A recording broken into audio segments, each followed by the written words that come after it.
Sejumlah persiapan jelang KTT G20 terus dilakukan. Bukan hanya level lembaga dan juga badan saja, bahkan Presiden Republik Indonesia Joko Widodo terjun langsung 1 pekan sebelum KTT G20 dimulai.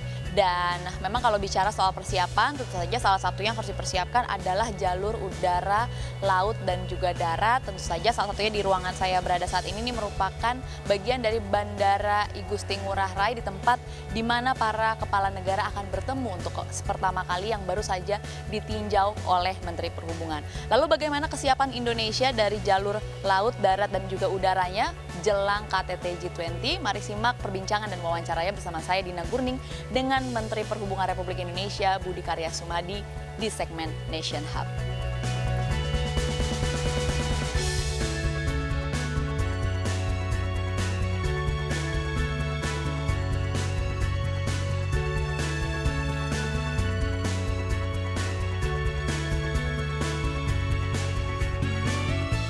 G20 adalah forum kerjasama multilateral yang terdiri dari 19 negara utama dan Uni Eropa. G20 merepresentasikan lebih dari 60% populasi bumi, 75% perdagangan global, dan 80% PDB dunia.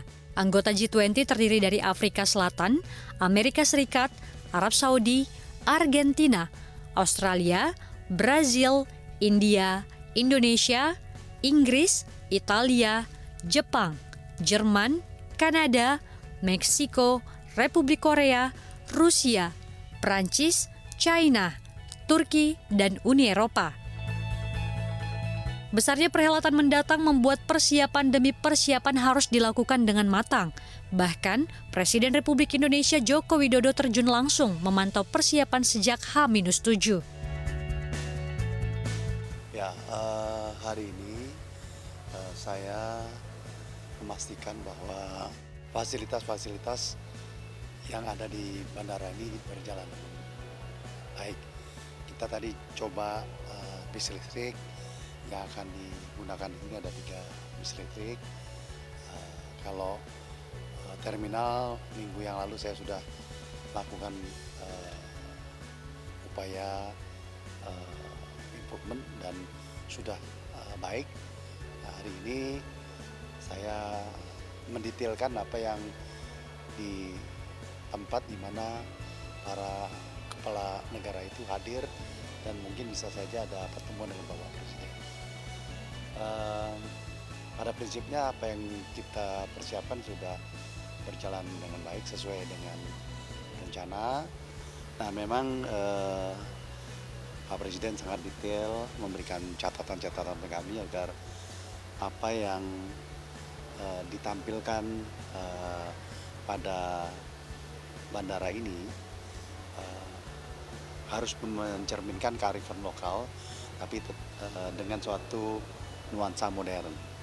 Karena di sini ada banyak negara yang akan datang sini, banyak kepala negara, sehingga cerminan kearifan lokal tetap ada, tetapi suasananya modern. Kalau kita lihat banyak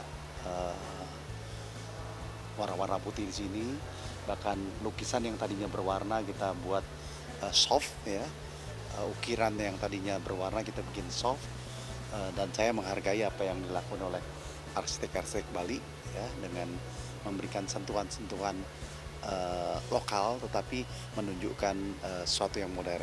Bisa dilihat dari pintu-pintu dan gebyok yang di depan itu cantik sekali ya. Nah, Pak Presiden kemarin sudah kesini, ada beberapa catatan kecil. Secara umum Pak Presiden gembira dengan apa yang dilakukan, sebagaimana di Halim juga memberikan apresiasi pada teman-teman. Dalam perhelatan akbar ini, pemerintah Indonesia sangat mengedepankan energi hijau, salah satunya lewat penggunaan electric vehicle atau EV. Menteri Sekretaris Negara Pratikno menyebutkan jika ada 1.452 kendaraan listrik yang telah tersedia untuk operasional KTT G20. Jika dirinci, terdapat 962 unit mobil listrik, 454 unit motor listrik, dan 36 unit bus listrik. Jumlah ini terus bertambah seiring perhelatan akbar KTT G20 akan berlangsung. Selain bertemu Presiden, saya akan berkoordinasi dengan Polda, juga dengan teman-teman perhubungan darat untuk memastikan bahwa skenario lalu lintas dan penggunaan mobil-mobil listrik itu berjalan dengan baik. Apa yang dipersiapkan oleh Kementerian Perhubungan dan KL yang lain cukup memadai. Ada 30 bis yang buatan Indonesia yang akan dioperasikan di Nusa Dua dan dari Ngurah Rai ke Nusa Dua, sehingga itu berlangsung dengan baik. Bahkan di dalam Nusa Dua kita memberikan suatu anjuran atau memastikan bahwa pergerakan yang ada di Nusa Dua semuanya menggunakan EV, dari bisnya, kendaraannya, sampai motor yang kecil pun menggunakan EV. Dan ini tidak dilakukan oleh pemerintah sendiri, tapi oleh stakeholder yang banyak. Oleh karenanya, saya mengapresiasi semua pihak turut serta dan memberikan suatu spontanitas yang bagus, dan ini kita yakini akan memberikan suatu kebanggaan bagi Indonesia. Baik, ini kan salah satu problem yang terjadi misalnya sore ini begitu Pak, cuaca cukup deras begitu hujannya, bahkan sempat ada genangan-genangan yang cukup tinggi. Ini kan pasti mengganggu mobilitas dari terutama mobil listrik. Ini bagaimana Pak kalau dari Kemenhub sendiri? Kita memang sudah memproyeksikan bahwa terjadi cuaca yang kurang diinginkan. Tapi dari pembahasan kami di Rakor, Pak Menko Marinvest cukup detail ya, membahas bagaimana melakukan satu upaya hujan buatan yang insya Allah berhasil dilakukan sebelum hari H. Sehingga pada hari H itu tidak ada awan-awan yang menekan sehingga terjadinya hujan. Ya, kita sama-sama berdoa, kita sama-sama berikhtiar, mudah-mudahan genangan itu tidak terjadi pada saat hari H. Dalam isu itu detail, bahkan jangan jauh-jauh hari, mungkin yang kita lakukan tanggal 13 gitu ya, sehingga tanggal 14, 15 itu relatif aman gitu ya. Tapi semua itu karena ini adalah ciptaan Tuhan, tentunya ini ikhtiar. Tapi by plan, dalam rapat Pak Luhut sudah memberikan suatu arahan dari BMKG bahwa rekayasa yang digunakan itu tidak dilakukan jauh hari, tapi dekat ya. Tanggal 13 mungkin hujan, dibuat hujan, sehingga tanggal 14-nya sudah tidak ada genangan. Pak, ini kan melibatkan banyak pemerintah, banyak negara. Ada nggak sih Pak permintaan khusus komunikasi antar pemerintah begitu terkait dengan jalur kedatangan masing-masing negara? Secara umum, komunikasi itu dilakukan oleh Kementerian Luar Negeri. Ya, jadi kami sebagai sektor teknis memfollow up apa yang sudah dilakukan satu pintu oleh Kementerian Luar Negeri. Dari jumlah negara yang akan hadir, sebagian sudah memastikan kedatangan, bahkan negara-negara yang kita undang, sebagian ASEAN juga memastikan kedatangan. Jadi penerbangan itu sudah kita atur, mana yang digunakan untuk pesawat kepala negara, mana ruang kosong, udara kosong yang kita untuk lakukan untuk komersial.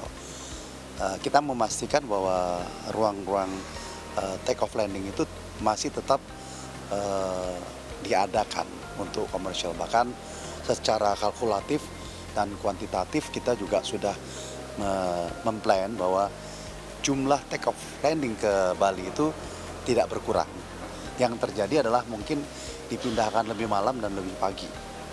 Nah ini terutama di hari tanggal 13-14 dan kepulangan ya tanggal 16 itu relatif penuh ya. Tapi saya sudah koordinasi dengan AP1 dan semua stakeholder bahwa komersial tetap jalan. Tapi komersial hanya untuk lokal cuma dari Jakarta. Dan dari luar kita akan plan, karena rotasi pesawat internasional itu kan tidak mudah. Maka dia yang kita kategori prioritas untuk take off landing sesuai dengan apa yang mereka butuhkan. Baru nanti lokal menyesuaikan dengan ruang kosong yang ada, karena bisa jadi trip yang dari Jakarta ke Bali itu bolak-balik gitu ya. dilakukan oleh penerbangan dalam negeri ya. Jadi Jakarta saja, dari Surabaya, dari Medan dan semuanya tidak ada yang ke Bali pada mulai dari tanggal 13 sampai tanggal 17. Itu mungkin di luar penerbangan begitu Pak, kan ada beberapa aturan yang memang diterapkan juga oleh Kementerian Perhubungan, salah satunya lewat surat edaran nomor 12 yang meminta bandara tetap dibuka 24 jam, kemudian akan diterapkan ganjil genap. Ini seperti apa Pak kalau dari Kemenhub? Kalau diterapkan 24 jam saya pikir tidak terlalu sulit karena kontrol dari bandara-bandara yang akan dilakukan itu dilakukan oleh AP1 dan AP2 dan itu ya kita pastikan bahwa itu beroperasi 24 jam. Dan memang prioritas daripada pesawat yang tidak menginap di sini yaitu Lombok, Makassar, Banyuwangi, Surabaya, Jogja, Solo, Semarang, juga ada yang ingin di Suta. Suta kita siapkan untuk digunakan. Jadi relatif itu bisa kita koordinasikan dan relatif tidak sulit. Mengenai ganjil genap, memang ada 2 policy yang berkaitan dengan konektivitas darat. Jadi selain lalu lintas yang diatur oleh Polda tentunya, dari Kementerian Perhubungan ada 2 policy, yaitu policy yang pertama adalah bagaimana angkutan barang itu tidak terjadi pada hari-hari itu. Kalau ada pun minimal dengan suatu izin yang khusus ya.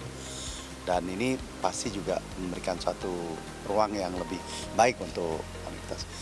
Ganjil genap kita lakukan karena pada daerah-daerah yang lain itu akan ada tekanan ya. Nah oleh karenanya ini saya sampaikan ada beberapa tempat ya, Simpang Pesanggerahan sampai Simpang Sanur, Simpang Kuta sampai Simpang Pesanggerahan, Simpang Kuta sampai Tugu Ngurah Rai, Tugu Ngurah Rai sampai Nusa Dua, Simpang Pesanggerahan sampai Gerbang Benoa, Simpang Lapangan Terbang Denpasar ke Tugu Ngurah Rai, Jimbaran dan Uluwatu, Tol Bali Bandara, Jalan Uluwatu 2 dan Jalan Raya Kapus Udayana. Kontrol dari ganjil tentunya tidak kaku ya, bahwa kendali itu tentu ada di Polda. Kami selaku regulator memberikan suatu guidance dan policy di lapangan itu dikontrol oleh Polda. Memang ada catatan, gimana kalau bandara macet? Ya tentunya Polda akan memberikan relaksasi di daerah itu. Ya jadi ini yang sudah kita bahas, tapi besok kita akan rapat, lusa kita akan rakor dengan Pak Menko yang terakhir di mana secara khusus konektivitas udara dan konektivitas darat itu kita bahas secara bersama.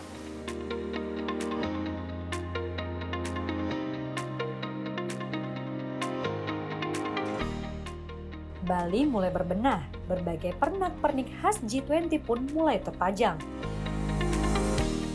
Salah satunya yang berada di Bandara I Gusti Ngurah Rai sebagai gapura menyambut tamu VVIP yang akan hadir dalam perhelatan akbar ini. Meski demikian, pemerintah Indonesia memastikan bahwa persiapan KTT G20 sudah sesuai rencana. Salah satunya persiapan transportasi KTT G20 yang sudah berada di jalurnya. Dari Bali, tim CNBC Indonesia, Beyond Business.